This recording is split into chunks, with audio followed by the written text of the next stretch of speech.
ভালদে সকলোৱে আশা কৰোঁ আপোনালোকৰ সকলোৰে ভাল। আপোনালোকক পুনৰবাৰ মমি কিটচেন চেনেলটোলৈ স্বাগতম জনাইছোঁ।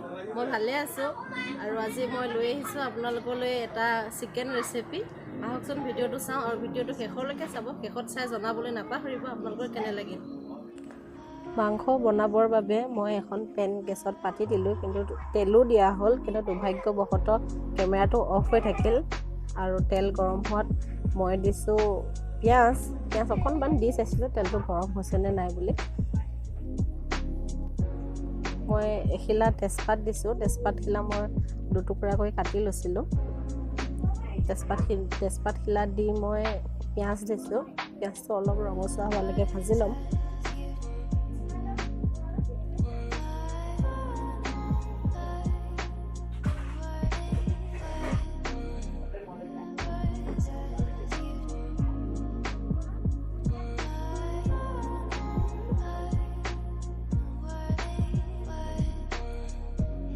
পিঁয়াজটো ৰঙচুৱা হোৱাত মই ইয়াতে দিছোঁ আদা নহৰুখিনি। আদা নহৰু মই পেষ্ট বনাই লোৱা নাই, এইটো অকণমান থেতালি লৈছিলোঁ।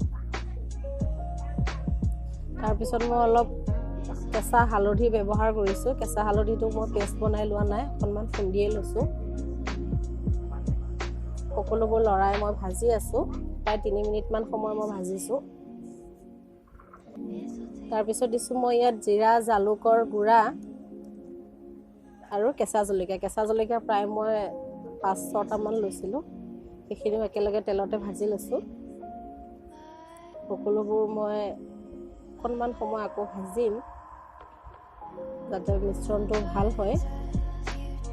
তাতে দিছোঁ মই নিমখ সোৱাদ অনুসৰি।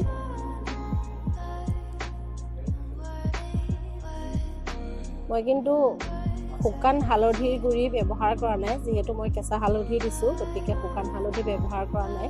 আপোনালোকৰ যদি মন যায় অকণমান দিব পাৰে, নিদিলেও কোনো কথা নাই। কেঁচা হালধিৰ পৰা ৰসটো ওলাবই, যিটো কালাৰটো উঠি যাব ধুনীয়াকৈ।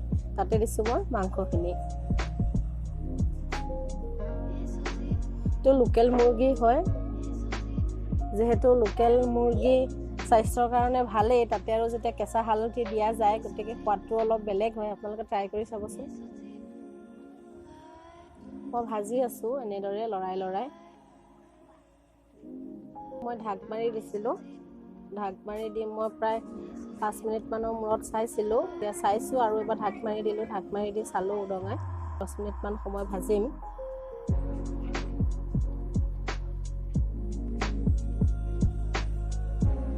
তেলটো বিৰিঙি উঠিছে, মানে মাংস ভাজা হৈ গৈছে। এতিয়া মই দিছোঁ আলুটো মই বইল কৰি ৰাখিছিলোঁ। আলু মই মিডিয়াম চাইজৰ আলু 2টা লৈছিলোঁ। সৰুকৈ কাটি লৈছিলোঁ, কাটি বইল কৰি লৈছিলোঁ।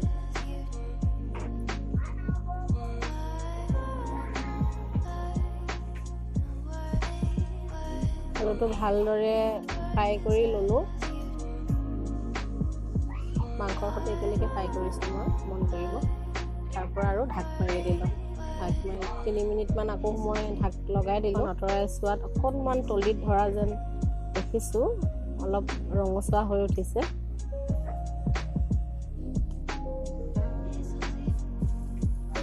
এতিয়া মই গৰম পানী ব্যৱহাৰ কৰিছোঁ। পানী গৰম কৰি ৰাখিছিলোঁ। পানী মই অকণমান দি লৈছোঁ। পানী মই আকৌ পিছত ব্যৱহাৰ কৰিম। মই পুনৰ আকৌ ঢাকনা মাৰি দিম। পানীকণ শুকাই যোৱাত ইয়াত দিছোঁ মই লং ইলাচিৰ গুড়ি, অকণমান জলকীয়া গুড়ি, শুকান জলকীয়া পিচি ৰাখিছিলোঁ। আকৌ প্ৰায় 2 মিনিটমান সময় ভাজিম। ভাজি হোৱাত মই ইয়াত দিছোঁ গৰম পানী। এইবাৰ পানী একেবাৰে জোখমতে দিছোঁ আৰু পানী নিদিওঁ।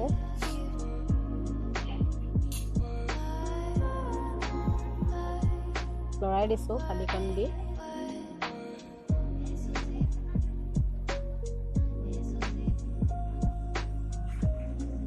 লৰাই হোৱাত পুনৰ ঢাকনা লগাই দিছোঁ। আলুটো অকণমান ভাঙি দিছোঁ। ইয়াত মই দিছোঁ এখিলা মান ধনিয়াৰ পাত কাটি দিছোঁ মিহি মিহিকৈ। খাবলৈ ভাল লগাৰ লগতে গোন্ধটো বৰ ধুনীয়া হয়, মোৰ ভাল লাগে। আপোনালোকে নিদিলেও কোনো কথা নাই। যদি আপোনালোকৰ ঘৰত ধনিয়া পাত আছে ধনিয়া পাতো দিব পাৰিব, মান ধনিয়া যে দিব লাগিব সেইটো নহয়।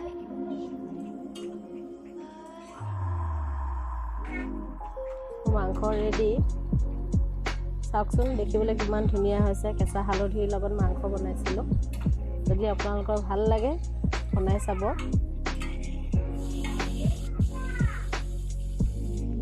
হৈ গ'ল। এতিয়া মই ভাত মাৰি 5 মিনিটমান সময় খেদি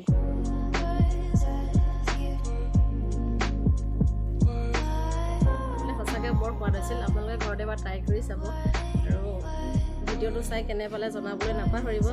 যদি ভাল লাগিল লাইক কমেণ্ট শ্বেয়াৰ কৰিব আৰু যদিহে মোৰ চেনেলটো নতুন হয় প্লিজ মোৰ চেনেলটো ছাবস্ক্ৰাইব কৰিব। ছাবস্ক্ৰাইব কৰি কাষতে থকা বেল আইকনটো প্ৰেছ কৰি অল কৰি ৰাখিব যাতে আহিবলগীয়া ভিডিঅ' নটিফিকেশ্যন